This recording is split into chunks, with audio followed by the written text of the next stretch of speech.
Vous ne pouvez pas aussi dire ce qu'on a déjà causé, c'est suffisant, on ne cause plus.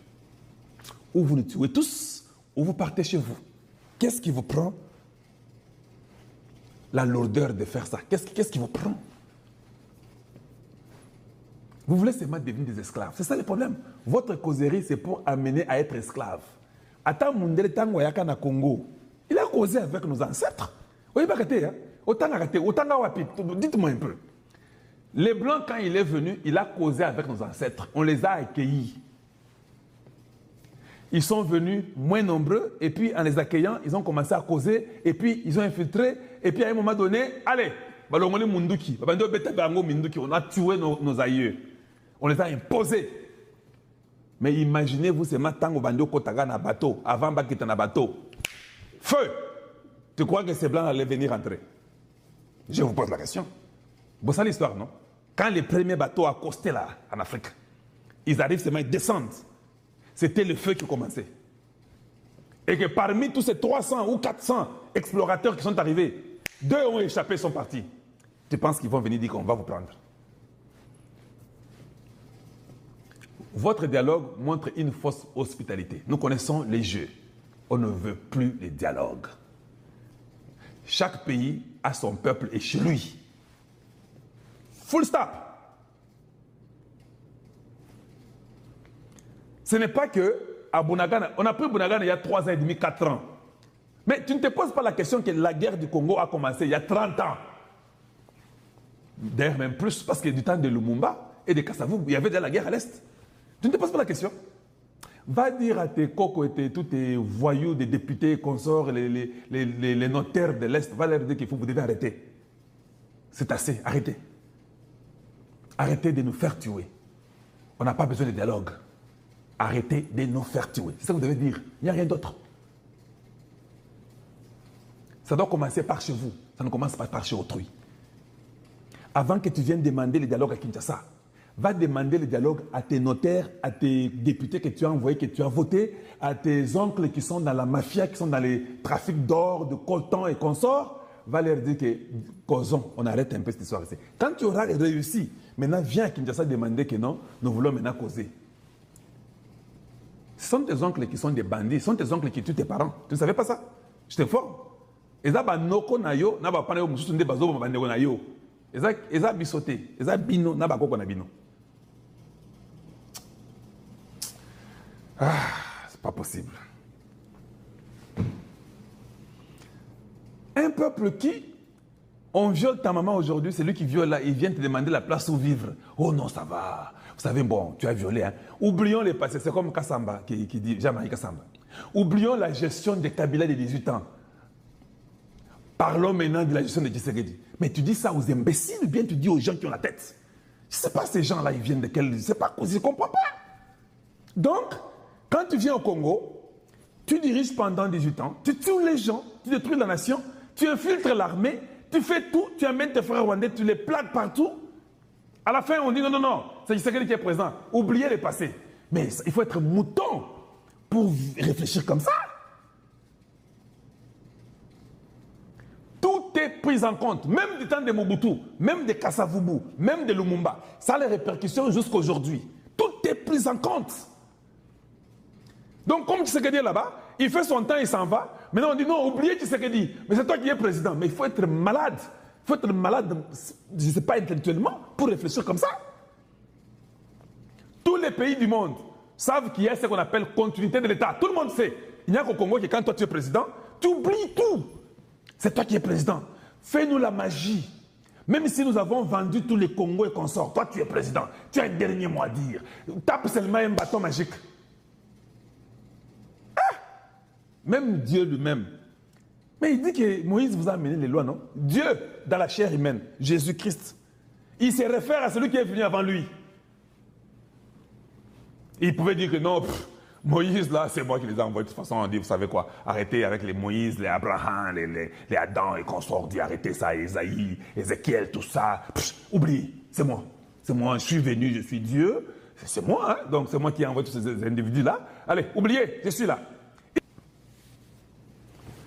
Et des fois, je regarde et je dis, Congo yango penza toza na ba maboule belé hein. Mais les attaquants français Milaï. Quand vous les croisez là-bas à l'hôtel là, oh mon Dieu, des Français incroyables. Et vous savez, je ne sais rien. Tikangaï. C'est pas possible, c'est pas possible. Vous nous avez déçus. T'as la stratégie. Il y a un jeune frère qui est dans un groupe avec moi. Il dit, Moukoulumpa, mais moi je ne crois pas à ces Américains. Donald Trump a parlé, il n'y a rien, la guerre ne termine pas, tout ça est consort. Mais écoutez, tu sais qu'il a contredit Donald Trump, contredit. Mon Dieu, qui nous a trahis avec l'éducation du Congo? Je m'excuse, on nous a trahis. On ne nous a pas éduqués, on nous a fait répéter des choses comme des perroquets. Je vous l'ai dit. Et j'ai compris qu'à l'école, là, au Congo, il fallait seulement retenir les histoires dans la tête. Quand tu les rebobines exactement comme on te les a données, tu peux avoir 100%, tu peux être même professeur assistant demain. Ah ouais, c'est la bongote. Oui, je vous dis. Ici, le professeur vous dit ceci. Vous savez tout ce que nous avons étudié là? Tu dis oui. Tu as vu tout ce que nous avons dit, parler sur ce sujet? Tu dis oui. Il dit, va me faire 10 pages. Ne cite aucun mot de tout ce que nous avons dit ici. Prends tes propres mots, retourne-les-moi et fais-les correctement. Vous avez aucun niveau? Vous avez aucun niveau? Botangi, Bosilis, Nachik, Bosana Basilabus, on vous donne des choses, on vous donne des livres, vous lisez. Les professeurs disent que ne me répétez pas tout ce que nous avons dit ici. Hein.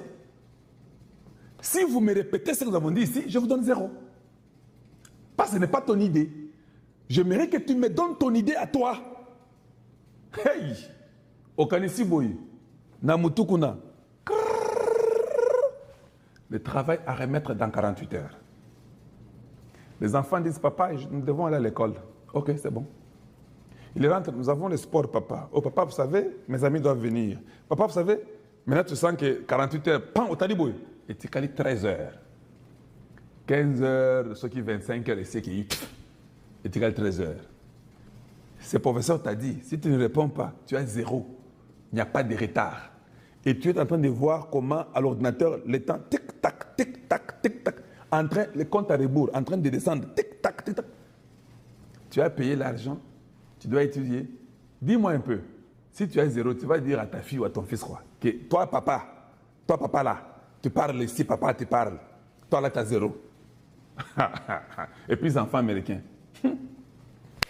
Dad, can I see what you're doing as work? Oui, il demande. Oko bon bango, oko bisa moi na que non, vous savez, aujourd'hui l'ordinateur ne fonctionne pas. Bah yebe ordinateur collègue yo.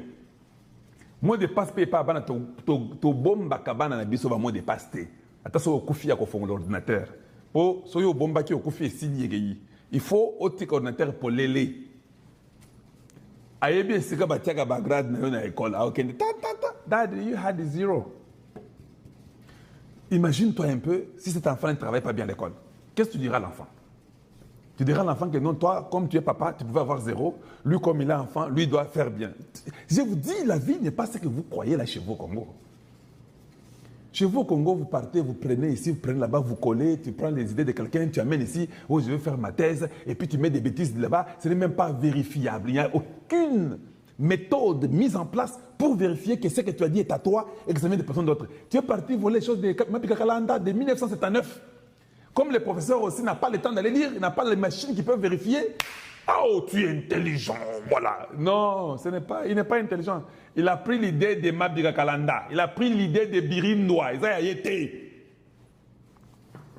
Ce qu'on a une machine bien organisée, on a un biloko en Haïbi. Haïbi n'est pas Eliaou. Il a un biloko Eliaou. Il a été. Yo, il y a tu seras un bon avocat. Lukuta, les jours qu'on parle à la cour, on dit à l'avocat parle. Et l'autre côté, mais oui, je vous dis vrai. Quand vous faites les débats, il est médiocre à un niveau que vous n'avez pas l'idée. Mais tu dis, ah, et puis la seule chose qu'il connaît, j'ai ma licence, j'ai ma maîtrise. Vous savez, toi, tu as étudié où ça? Toi, tu faisais les, je sais pas quoi, en train de laver les cadavres en Europe. Il va parler, mais dans son cerveau là, Bissosa, là-bas, il n'y a rien. Il n'y a rien. Les professeurs ont donné des points comme ça. Les autres, ils ont donné de l'argent, ils ont eu des points, ils sont devenus tout ce qu'ils sont devenus. Aucun sens réel. Quand on vient maintenant à faire le débat sur la nation, les débats des gens qui doivent réfléchir. Autour de la dialogue, papa. Il a oublié que ça fait 40, 50 ans qu'elle son pays. On est toujours en train de l'infiltrer. Lui, il fait le dialogue, il retourne, on fait le dialogue. Et on vous prend comme des bougies. Et on continue comme ça. Système éducatif, zéro, net. Je n'aime pas quand je croise un Congolais qui me dit que non, j'ai mon master. Ou ça, ou tel. Je n'aime pas entendre ça. Parce que je risque de vous ridiculiser. Oui, je vous dis. Dites-moi seulement que je m'appelle tel, je suis frère congolais. Tikanayo. Tikanayo ici, Tikanayo. Vous avez le papier de l'université du Congo est devenu nul et sans valeur. Tu as déjà lu, moi je ne vais pas étudier chez nous là à l'université. Hein. Aussi au Tanga, Mikande, à l'université, il y a Congo, il y a français. À Tanga, je ne parle pas bien français, mais ça, je ne peux pas quand même ne pas savoir. Je vous dis. Moutozo comme j'ai mangé, à Thier Nasuka y a mangé. Ah, dis, mais ça sont les histoires de l'école primaire. Mais universitaire. À Tangaï, là, je ne peux pas. Pendant que j'écris quand même bien en français. C'est en parlant là que mon boulot m'a cassé. Mais c'est pas possible, tu te dis, mais est-ce qu'il a eu un diplôme d'État? J'ai mangé à Thier Nasuka à l'infinitif. Caca! Mais il a la maîtrise. Comment tu as eu ça? Tu as eu ça comment? Et puis c'est une faute très répétitive. Elle est rentrée. Mais tu dis, mais c'est pas possible. C'est ça le problème chez nous. Ils avaient tous compris qu'achetons les diplômes, parce que le Congo, quand tu montres un diplôme, tu y es au fait souka. Ils avaient compris comme ça. Ah ouais, papa, hey, yo mogo tanga, tu vas réfléchir des fois. Oui, c'est comme ça ici. Hein. On te donne. Et puis 13 heures là, après un moment comme ça, au Fongolimisu, il te reste 3 heures. Tink, tac. Le temps, c'est comme ça. Tu commences à être nerveux. Tu vas te cacher dans la chambre. Tu essaies de réfléchir pour trouver même seulement une idée que les professeurs n'avaient pas dit. Tu as compris que les professeurs, il avait tout dit. Tes collègues avaient tout dit. Sur toi, tu n'as pas l'idée à donner. Tu n'as pas l'idée à donner. C'est ça. Tant que comme un niveau, que tu n'as pas l'idée à donner à l'université et que les heures sont en train d'aller là-bas, la pression là, c'est ça. Ça fait partie de la vie, de la découverte du monde universitaire où tu dois être créatif, où tu dois amener tes propres idées dans tes propres mots. Quand vous allez commencer à faire ça, voilà pourquoi les Américains, quand ils parlent, ils réalisent. C'est ça. Ils se basent sur ce qu'ils ont pu acquérir à l'école. Ce n'est pas pour rien qu'ils sont la puissance mondiale. Il n'y a pas de biscuits. C'est vrai, ils aiment prendre la crème des autres nations et les faire des Américains pour évoluer. Donc ils sont intelligents, ils ont compris ça. Entre la crème qu'ils prennent à l'étranger, là, nous autres, nous sommes aussi là. Ils sont intelligents. Vous avez compris? Donc, nous devons essayer de changer. Maintenant, le jeune frère là, dans les groupes là, il me dit, Kalonji, les Américains, Donald Trump, j'ai mis fin à la guerre et tout ça. Mais tu sais qu'ils viennent de dire ici que non, vous savez, maintenant, finalement, nous là, en tout cas, nous devons nous placer et puis nous pouvez-vous quand même aimer la vidéo? Puis aimez quand même la vidéo, abonnez-vous et puis faites que ceci arrive à un plus grand nombre. Voilà, c'est ce que je peux vous dire. Content de vous avoir chez Kalonji TV, nous sommes là. Si vous pouvez aussi tapoter pour... Parce que Kagame a Azerbaïdjan. En Azerbaïdjan, côté à Kazakhstan. Là, ça accueille. Parce que tu as déboulonné systématique. Accueillir, il y a Norco, il y a Hippolyte Kanambe, James Kabarebe. Parce que James Kabarebe a un cancer, il y a Makila. James Kabarebe. Cause Nango. Donc on a vu ça qu'on y va en haut. Les cancers de soins. Bon, la carte il y a 3e point. Bakongoma, Badetata et des membres. La détermination, Yangaï Wazalendo. La partie où la mort. Makanaki Kakasimbi Rajon. Général Wazalendo. Ngomandito Delphin. William Amour Yakotumba. Il y a des visionnaires mouneni. Il y a des Wazalem. Le troisième jour. Et FARDC à Télémungui. On a consommé ces Tumba. Peko côté Sike Tumba et Ouda. Armée congolaise. Et outil qu'on a communiqué depuis vendredi et samedi. Merci. Et Sylvain Ekenge, porte-parole, il y a armée la mission congolaise. Asali déjà communiqué. Abi Kobanda Lelo, désormais, le M23 Rwandais, n'a pas groupe Moussous na Est, va déposer Mandouki désormais, Kobanda Lelo, avion de l'air en action. Des 4 avions de combat. Donc, Tata Cardinal Sukhoi sous 125. 125 na CH4. Drone stratégique, drone de canon. Donc, plein d'évangélisation. Na Massis, na Nzibira, na Walikali, na cas de Rumangabo. Omani Nanga. Donc, Nanga azali kade, azali escoute. Parce que Nanga a une expérience de l'armée la Bisso. Parce que dans Sukhoi, sous 125, dans le Mathilde Kolo, et déclenché son système de défense anti-aérien et bombardé le camp de Rumangabo. Plusieurs morts, blessés graves. Deuxième jour, Bakata Nimakolo. Batoboki misu bakata ni maboko na ndenge ya mukete. Troisième jour bapilone Walikale des positions ya M23 AFC et ça na maboko ya FARDC na Wazalendo. Lobi dimanche mokolo ya yenga, alléluia, amen. Oh Seigneur, lobi ndie Yosala qui va me biloko ya sombo. Lobi na tongo. Parce que Ndibira à 75 km na Bukavu. Bukavu antebandani. Nangare. Alliance Nanga. Portée disparu. Pour votre information. État que Molobeli ya chef et du peuple. Miyachou. Hippolyte Kanambe azalaki na Zambie asali réunion stratégique na Lusaka alonga Zambie aye na Kavumu na chef lieu ya Rubavu province ya Rwanda asali réunion les militaires somaliens balonga Somalie baye na Rwanda avec les terroristes Shebab somaliens baye na Rwanda. Basali réunion. Le 3e à 4e jour, Kanambe Hippolyte a traversé la frontière Nabiso à partir de Rwanda. Aena maman na ili ya munene ya Congo. Comme nango Itu. Ili ya munene. Nana zali moluki ya munene information. Na bandi makambo skala na leki baninga te. Pour compléter, pour avancer politique pour l'intérêt de père et de très bien. Il y a une révélation. Kanambe a la sécurité, il y a des militaires somaliens.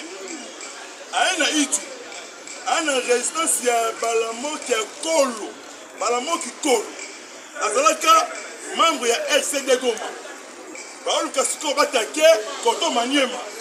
Il y a quelques soldats rwandais. Va traverser Koto Kalemi. Bonne confiance. Il y a papa Edi Kapene Edi Bara. Commandant solo. Il y a 22e région militaire. Et Fou Moussoussou. Sultan Makenga. A semi trompé Yemoko. Époque il y a Kanambe. N'est époque il y a Fatih. La lumière. Il y a Mboka na Bisso. Pas de retour. Il y a Sultan Makenga. Nakati ya mboka abetami na ndenge moko ya mukeke makila ekotanga makila sopani auto terroriste M23 et autres groupes ça boyoka lisusu te biyoka ndenge président Abdoul alobaka rencontre ya Fatou Beton na Cyril Ramaphosa sud-africain fuiti moko ebimaki te président akutani te na Hippolyte Kanambe bakutani te eza information ya lokuta ezali ba fake news ya Rwanda na M23 parce que Tshisekedi azwi nyonso tout même Angelou Kanta au nom de vitalisation boyebi ye koleka ye moko wana code na biso Angelou Kanta vitalisation akotaki réunion en huis clos ya Tabombeki en huis clos ya Tabombeki mpona korenverser régime mais tentative ya coup d'état na aéroport ya Djibouti mais mutu azwaki contrôle ya Fatou Beton mozalisi ya likolo na mozalisi ya se kosuka na ngai bana mboka tokoka mokonzi aotia mokoloto na États-Unis lobi na yango monsieur Prince Eric na Dani Ken na kati ya mboka tosongi mwa nsima moke papa Etienne wa Mulumba soki bomoni ba force étrangère très bien na mboka kobanga te kosécuriser pouvoir eye koniata mpe kokweyisa motu nyonso tout DG ya RVA suspension DG RVA avant wana libela arrestation directeur général ya aviation civile aza arrêté na temna nuwana Singama Tembele makambu ya njini nalobi fumbwa te mesinga ya matembele yo tanga ngai ngana cité la fondalisation et citation makambu eza kobeba reporter en silence télévision en silence FM radio BTS yango makambu ezoya courage avec autorité lobi tokosuwa okote bainzo banketo ya ngolo bazalaka deja banketo ya ngolo bazalaka deja inzo na nkento inzo ekoya me nkento aza deja siko kotambusa ye na esengo ya mboka bongo te okoluka mosala te mosala okosala mosala na anglais alobi akozala 10 000 personnes premier jour 10 000 personnes parce que États-Unis alingi alongola bosoto ya Chine na kati ya Congo Bruxelles ezali koya yo inala te ngai na kozwa yo bo kozwa mais priorité est RDC tala ASEAN Surubero aye Rwanda aye Uganda aye Kenya apesi ba youtubeur bongo po ba déstabiliser gouvernement ya Congo mesimbi te armée numérique ya Congo est dominée armée numérique Gamonti, oui, perquisition. On est salamaki dans la résidence. Il y a ça sur Rouberois. La commune Yagombi. 9 militaires ont été sans documents. Il y a FARDC. PKM, PGR, AK, Azuna, Mortier, il y a 1000 mm. Quand il y a Azia sur Rouberois. Azia sur Rouberois va faire histoire. Kanambe a compris qu'on a si Kiv. Le col a pigeon à 20 mai. Le 24 avril 2010. Au revoir. Dambe abatela biso tout. Au moko ya mboka Fatou. Au revoir. Luka stratégie nini? Oyo bazwi mais na information tozwi. Réunion leki na Uganda. Balingi baluka moyen ko recruter lisusu. Mama botinda bana bidoki. Bazobo mama. Ide pesa viva. Ko recruter sko wapi? Va décider de recruter na Uganda.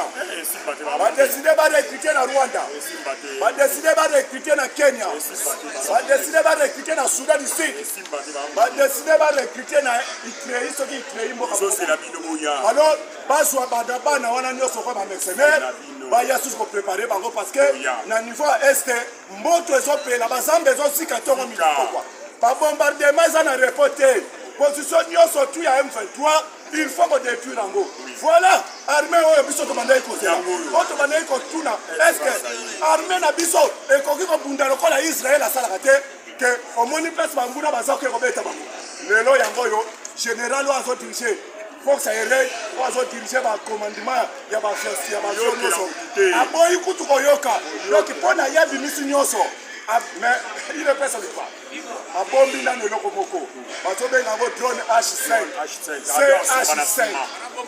drone wana H5 balobi soki tokebi te lelo nde yango ezobima mpona baopération donc wana nayebisi yo bagénéral bido bakomi kobengabenga ekoyamba bango te bagénéral otu ya bimilato oyo bazwa bagrade na mixage brassage oyo bakota na congo na loyenge bazwa comprendre susu te kagame azobenga bango mais bino ndenge nini kuna babi toza susu na commandement te mutu azosala opération oyo toyebi mpe ye te oye tocontacte ye eza te ale kagame asimili mpe mpe soviva kagame alobi ke lelo nakokende lisusu new york te nandimi navaa na mboka nanga pourkui kagame akimi new york ayebi yango ke soki akei na états-unis akosonga te parce que c'est un criminel oyo trump azozela ye maboko akofungwama mpona kozwa ye na maboko mbala moko mais okola kimi asali bien po toyebi ke efalaka akende na discours ya nations unis mais kagame akimi discours wana aboyi kokende asali bien président tshisekedi après nations unis akokende na new york okutana na donald trump mpona basigne bakor oyo ya paix na minere biso abuo donc guerre na congo esili président alobi yango ke pa question ya repos ndenge naza kuna nazolandela aire nyonso to information nyonso tu bombardele ngai place nyonso oyo tomoni armée rwanda ezali meme badro baavion oyo pardon bachar de combat bablende oyo ya biso bazwaka kuna ndenge tozwa baboye nyonso lelo eza détruit babasi nyonso ya bango badétruire yango alors c'est ça oyo tolingaki lobi sikoyo na kutu bawazalendo na FARDC force terrestre bakoti sikoyo na opération ya se bazosala ratissage donc bazwi yo na nzela oza te tolobi ke kuna bokanga mutu te towana besoin baprisonnier te po towana biloko kopia bango te okuti ye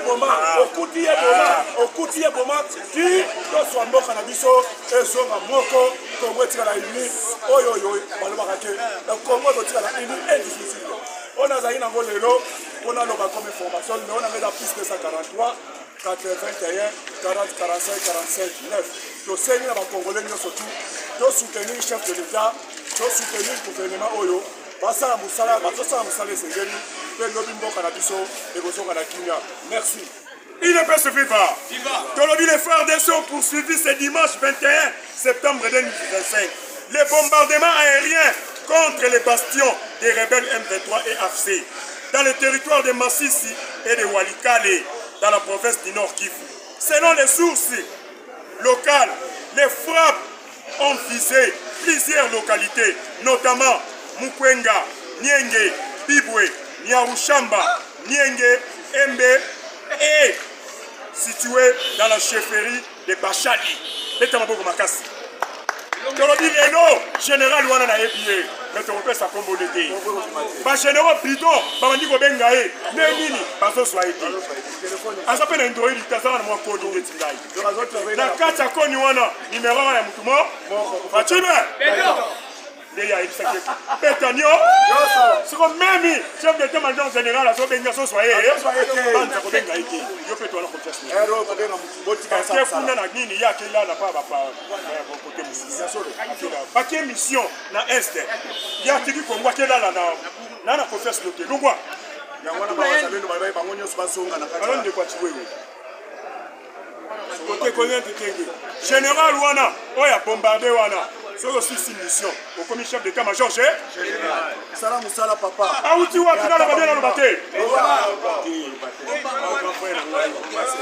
yem ta ebisa ki batu tant ba soda bakie na kitona ko ba soda kabila ba boma bango yem ta ebisa ba soda balonso ke dengi sala ni emataka balonso ke dendi sala ni emati ba soda ya kabila ba éliminer ba soda ya Mobutu ba meni ba nkuna ba boma ba moko moko kana ngana timbeli akala ga boy kuna na kati ya zamba ba Congo so moni ba Congo c'est-à-dire sinya libé so moni ba Congo sinya libé gafa na nga chef d'équipe kuna musoda Mobutu atali oh ba Congo belebo na poussa na nata apusani na kati ya zamba tala bandeko na ye bakufi lokola basoso nga ye aye kopesa to barate na barwande na ka apesa bango oyo ya mayele bokomprendre abitala bandeko na ngai soki balo etende esala nini emataka comprendre donc basoda bien bakomprenaki déjà na barwande bana banda aloba boko barwande bakomprendre abibana mai soda mozalaka nzoto kolongo soda azalaka ku alors balance etende esalaka nini donc c'est mataka ekeli be bato mayele bazwaki na bakindi baki bazoba batikalaki na baboma ba ye ndeti kwana ye ndazopeki na kombole na koloba te kombole lumbe apesi bango balobi boye dwana oprésent uti oloba nini wana babi bango M23 bokima baobetango leo na 12 heures napesi bino matière ba M23 balobi ebundaka 18 jours ezobokima bazolamka sute kominga ya kolanda chef d'équipe totelema chef d'équipe mukongo pasi tote yale kokufa sikoyo kosila ye ani babeta delo kongo pa 18 jours à bomba beta mabo makasi 18 jours babie kosala siki wana soyoka ya motu te bagénéraux bidon oyo ya mixage na brassage bazobenga ye azoyamba pe konza pesi bacontener ya babombe kuna mpe réussir ça donc obenge ndenge ni alobi large kokota contact na généraux moko meme na banza abenga yo ya surveille kicha grâce à mesala ba wa mwasi akesomba biloko na supermarché marché gérofa bango bafreye bambuteyage po efo totelemisi boye chef ya la police atelemisi gérofa moko batala na kati petit mois 11 ans yo nani onga mwana shenegaki okia abona ki classe pe otelemisi bato nyonso apo nyonso ke classe bato dubulaka na kuna bakangi yango papa no nani o papa na nga siko papa nazokoka bitumba te kuna ale nyo ozokende classe otia mbuteyage baokende sala awa bandeko no mpe baokende classe bagénéral ya congo eza lokola bana mwana classe otimi wana koleta babengi bana nyonso tu mwana no abimi l'échec oyebi soni esalaka papa donc l'échec mwana azwi te sikoyo bagénéral oyo ya biso oyo bamona bamaki no tozokoka guerre te mais bavandi kaka bazobake baka bagénéral un général bazokana le plus stratégique désormais général na kishasa aza te fo général asa moko oyo abombarde ku kuna babiloko ezalaki kobombarde kaka replie piloti bapesi ye babombe misatu beta kaka moko mpe moko moko beta kote barwande baza te beta kote azamba kuna luvu komando solo ye wana azofutwa ye bango lelo na 12 heures bainvete mokima apres nazoyesa population nyonso baza kote ya ba-M23 kite place wana parce que balobaki na bino déjà bolongwa kozala pembeni na rwande te kozala pembeni na M23 te po ntango bombe ezoya ntango lobi namoni image moko nini basuka 25 eleki kaka abeti te aleki kaka bayoki kaka so ya ok bibundele ezalaki nango me bando osala yango na mpo bagénéraux bibundele eza bango baza barebele biso toza mboka mobimba bakoleka biso na bibundele biso généraux baza banda na banda ya libumu nene kaka basi alati babaki na maboko baor azomela masagénéral aza na vila na makampane général aza na vila na tozobuka yango soko tonga na nzela tobuki yango nde tobuki ya général wana ngakweya ezalaki na kankoko tobuki yango place baofficier nyonso bamona kovanda na kankoko général atambolaka na mutuka lixite général atambolaka na jipe ya la poli ya armée ndenge tomona na ntanga mobutu bapikete moko ya mwa mikuse yango wana bagénéral solwa nzoto général na parfait général na parfait babomisi biso mboko oyo boza bagénéraux ebele plus de 520 généraux monaka na bakangango moto alo bateke na bagénéraux awo toza bacapitaine babiloko wana nyonso général aza te après opération ezosamba kuna tolingisi tokakoa bagénéral te otikela biso bacapitaine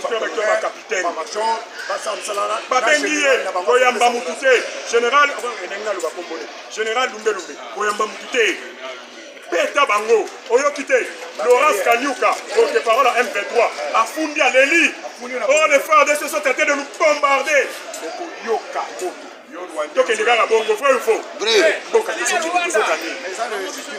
toujours gagné. Tant que bana mabele na biso, ouais ba funda biso, et ça que bana mabele na biso. Nanga siliki akimi, bazola la suscité. Balobi, si wana yé. Azama tata makasi même okimi na rwanda okoma tiku bango baza bambunza mabe bagénération mona bambunza mabe na babauma na bamamaduya aza motema mabe tiku wana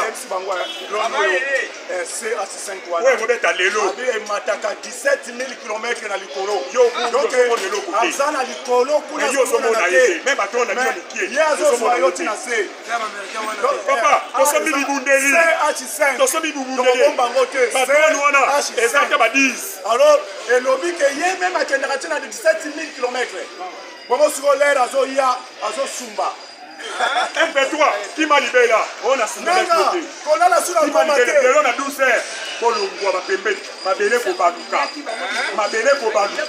okota na sa mabele ye oyebi na tongo oyo oyebi na tongo na tosena na yuda ke babombardement se bandi babango pia bango lepo babandaki babanda lobi na kutu ti tongo etani bazoni atakaka tolobi boye opposant Moïse Katumbi exhorte les jeunes de son parti Ensemble pour la République pour se préparer aux élections de 2026. D'autres bas?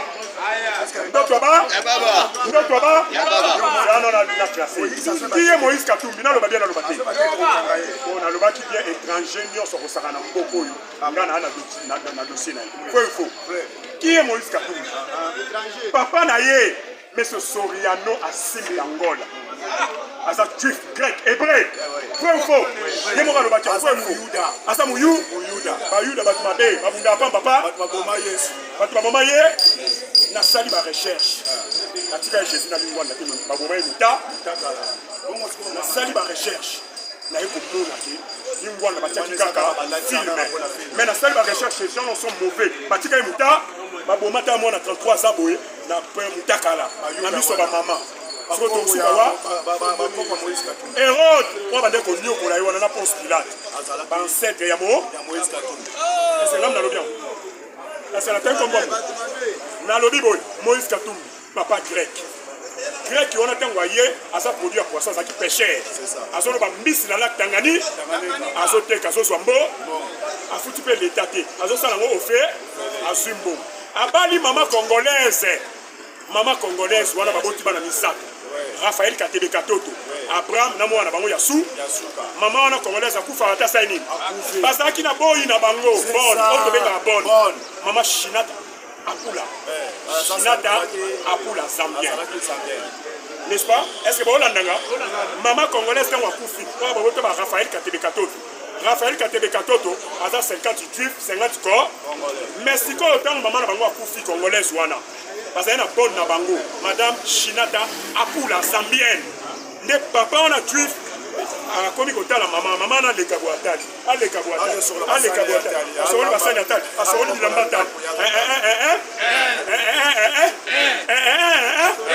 après c'est meilleur raté à Kebota Moïse Katou. Est-ce que ça congolais? Papa étranger Mametra, papa grec, hébreu, papa montant à Koufi, papa Koundé na Antane les Israël. Alors maman Zambien, il n'a pas le sang congolais. Bato bako otondo na Congo baza les 4 espaces linguistiques Bangala, Balou, Baba Congo na baswa bango bako otondo ke toza bako. Est-ce que ça va tout congolais ah ils n'ont pas de terre. Bangala bana mabele na bango bazo représenter Équateur Mobi et ça va Bangala te baza bambunza bangwaka bamongo na batumusu donc tu kuna Kasai les Africains ba Kasai te ba Kasai ne ba former liko baza ba chilele basonge babindi banini ba former Kasai et ça boite so kiti na Congo central bazala ba yombe te bazala bandibu ba manianga basingombe ba oyo bazombo na bamboma et ça boite to kiti kuna na bandu bazala bambala bandi bamuungani pa bawera n'est-ce pas bamungani bambala bayanzi bandani on est fort mais mutu mo ko sateni ya muleng ils n'ont pas de terre est-ce que mungala mo ko ke Belgique alors baza mungala Belgique est-ce que mangala na Belgique bana mabele est-ce que ba Congo na Belgique bana mabele est-ce que baswahili na Belgique bana mabele est-ce que baluba na Belgique bana mabele ba Belge eza ba flamand na bawa ba walo ba flamand ba opilondwa ba walo de Belgique eza yabi ba walo na ba fla est-ce que mundi moi ko ke kuna ngana mundi bel alors un peu nyamulenge congolais santé il n'y a pas de petits congolais vous êtes des étrangers vous avez fui la guerre vous n'avez pas de terre Yuda congolais fait Azar si on a un amour na Olivier Kamita qui est Olivier Kamita Olivier Kamita papa Zaki les congolais maman pas les congolais mais qu'est-ce qui se passe non on va bien la mon bout a dit papa wana na mission papa on a papa Cléopas Kamita Massam Cléopas Kamita Massa les pères Moutoumui Antoinette Kamita Moutoumui papa mon bout a dit la mission tant que allez Belge Moka Elima Belge Moka Elima maman faux ce que tant à botter à votre monde na culture na biso ba bantu soki mwana botami na ndako na yo asa mwana na alors Olivier Kamita tukanga muno oza mwana na bi papa na za Belge bino na ba Moïse Katumbi yango moni Olivier Kamita tazana ancien président de l'Assemblée nationale ancien ministre à plan mais le loi commis mumemisaki ya Moïse Katumbi même Vital Kamerhe de Olongolemo est-ce que comme la Moïse Katumbi ça mais Olivier Kamita akemi masaki bango na bango papa ba congolais ba zambi Congolais va s'amener. Et puis, papa qui est mission, au bout de allez, maman, tu vas te choisir. Ce que tu vas te mouindou, mais ma camarade les carabos. Et ton babo qui mundele, c'est-à-dire, Belge, les kakiwa, Olivier Kamita, Kangamuno, Moïse Katumbi, Kangamuno, Banana Babinga Banamaka, Banana Babinga Banamaka, ouais, on fout pas sur mes phones. Olivier Kamita, na Moïse Katumbi, Banamaka, Bana wana, qu'on peut se rendre confiance, quand on a confiance, ils sont à biso.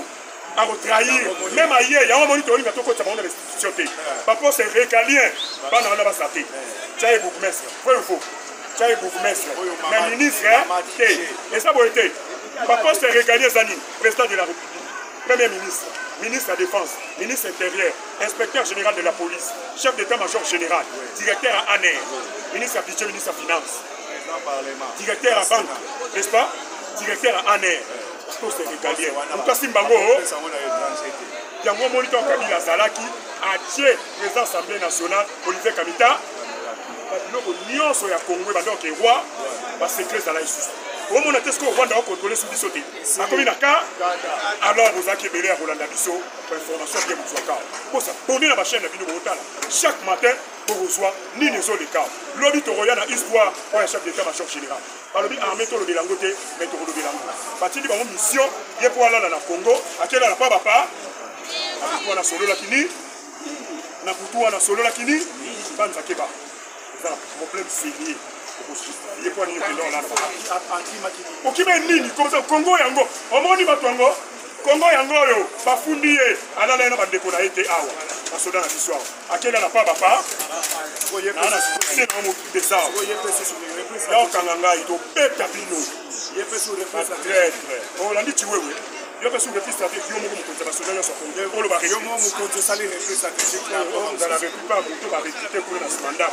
Pour ce qui m'a répliqué. Pour la dossier, voilà. Plus de 143. 81. 059 75 03. Plus de 143. 81 059 75 03. Boya, samedi, tu reçois l'émission na béton. Na sima na biso de tolo baboué. Béton na bé. Dans 5 à 10 ans en Mboka, oi. Banzela nyo sur le coma bé.